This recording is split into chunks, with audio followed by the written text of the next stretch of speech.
দেখো, বিধাননগর কমিশনারেটের তরফ থেকে স্বতঃপ্রণোদিতভাবে এফআইআর করা হয়েছিল শতদ্রু দত্ত।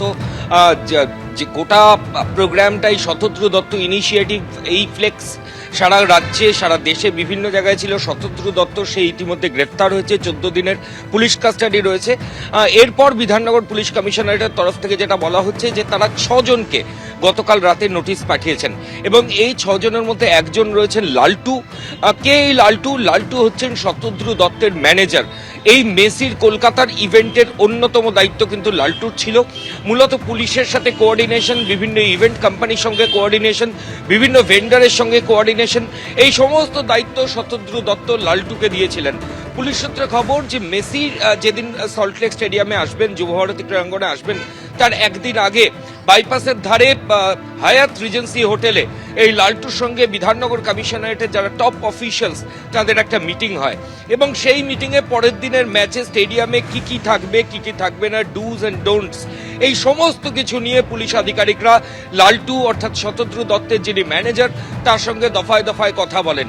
কিন্তু আগের দিন যে আলোচনাগুলো হয়েছিল, যে প্রতিশ্রুতি এই ইভেন্ট কোম্পানি শতদ্রু দত্তের তরফ থেকে লালটু দিয়েছিলেন, পুলিশ দাবি করছে পরের দিন সেগুলো কিন্তু মানা হয়নি। অর্থাৎ কারা স্টেডিয়ামের মধ্যে কোন ভেন্ডার ঢুকবেন, জলের বোতল অ্যালাও হবে না, এই সমস্ত কিছু আগের দিনই পুলিশের দাবি যে তারা শতদ্রু দত্তের ম্যানেজার লালটুকে জানিয়েছিলেন। কিন্তু লালটু সেই কথাগুলো শুনে তিনি বলেছিলেন যে তিনি প্রত্যেকটা জিনিস তারা মেনে চলবেন, কিন্তু পরের দিন মানা হয়নি। এর পাশাপাশি এটাও তোমায় জানাই যে ইভেন্টের দিন অর্থাৎ যেদিন মেসি কলকাতায় এলো, তার পরের দিন সকালবেলা যেদিন সল্টলেক স্টেডিয়ামে সকাল 10টা থেকে দর্শকদের ঢোকার জন্য গেট খোলার কথা ছিল, সকাল 7:20 থেকে যুবভারতী ক্রীড়াঙ্গনে সেদিন বিধাননগর পুলিশ কমিশনারেট অফিসিয়ালসরা কিন্তু পৌঁছে গেছিলেন এবং একটি বেসরকারি সংস্থা যারা টিকিট স্ক্যানিংয়ের দায়িত্বে ছিলেন, যারা টিকিট অনলাইন বিক্রি এবং টিকিট স্ক্যান করেছেন, তারা সকাল 8টার কিছু পর থেকেই তারাও স্ক্যানিং শুরু করেন।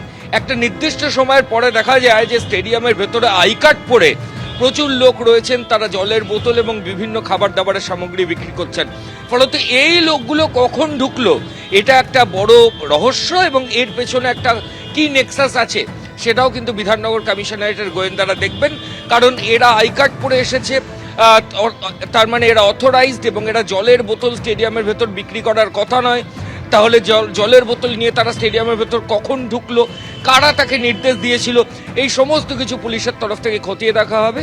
6 জনকে নোটিশ করা হয়েছে, যার মধ্যে অন্যতম হচ্ছে এই লালটু, যিনি হচ্ছেন শতদ্রু দত্ত, যিনি ইতিমধ্যে গ্রেফতার হয়েছেন, তার অন্যতম ম্যানেজার, এবং বাকিরাও অত্যন্ত গুরুত্বপূর্ণ জায়গায় রয়েছেন। পুলিশের তরফ থেকে বলা হচ্ছে যে মিনিটস টু মিনিটস কি কি প্ল্যান ছিল, আগের দিন পুলিশের সঙ্গে কি আলোচনা হয়েছে এবং পরের দিন বাস্তব ছবি কি দেখা গেছে, সেগুলো দেখে কিন্তু যাদেরকে নোটিশ পাঠানো হয়েছে তাদের জিজ্ঞাসাবাদ করা হবে।